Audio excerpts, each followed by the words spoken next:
with another loss? Are you worried for your job? Again, I don't get into any speculation on any of that.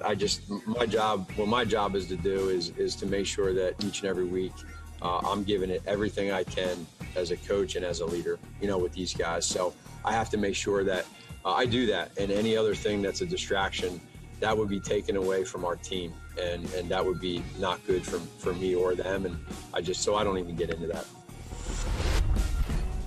Matt Nagy was the coach of the year just 2 years ago. His first season with the Bears, they won the division and almost won a wild card playoff game.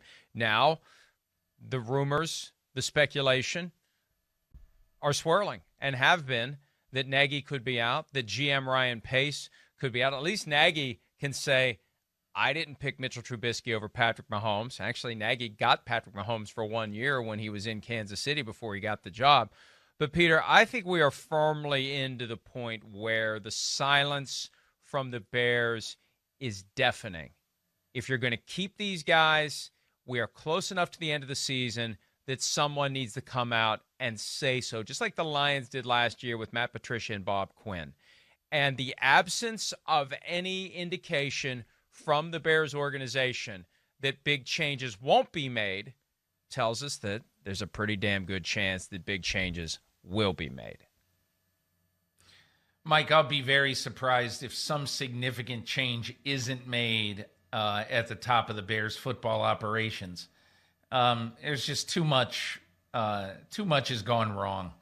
And you might say, well, geez, they're just 2 years removed from doing X, Y, and Z. Unfortunately, in the NFL, 2 years has become a lifetime. And I guess I would make this point, even though I'm sure when I make it, Bears fans from DeKalb to Carbondale are going to be throwing a brick through their TV. And I would just say, I got to know Matt Nagy a little bit early on in Chicago. And obviously, excuse me, when he was late in his career in Kansas City, the one thing that I knew about him was he really was a total absolute sponge off Andy Reid. And in my opinion, you said it at the top, and that is that I'm not sure that Bill Walsh was going to make a really good quarterback out of Mitchell Trubisky. I'm not sure anybody was going to do that. And so my whole thing is, I would hate to see Matt Nagy go back somewhere in 2021 if he gets fired as an offensive coordinator somewhere. And then maybe later getting another chance to be a head coach. When you got the coach of the year sitting on your mantelpiece, you're probably going to get at least considered down the road. But my only thing is, I think that I would rather have a situation, if they're going to do something, I would rather see them fire Pace and keep Nagy and also be able to pick his next quarterback, whoever that is going to be, and then get a fair chance to work with him.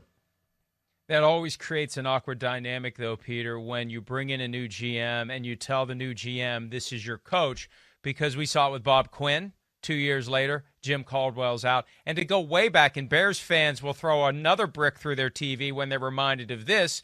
When Jerry Angelo became the GM late in the 2001 offseason, he wanted to get rid of Dick Duran, and he ended up being stuck with Dick Duran because Dick Duran went to the playoffs, won the division in 2001. He wanted to bring in, Angelo did, Lovie Smith, and he eventually did after he tried to get Nick Saban.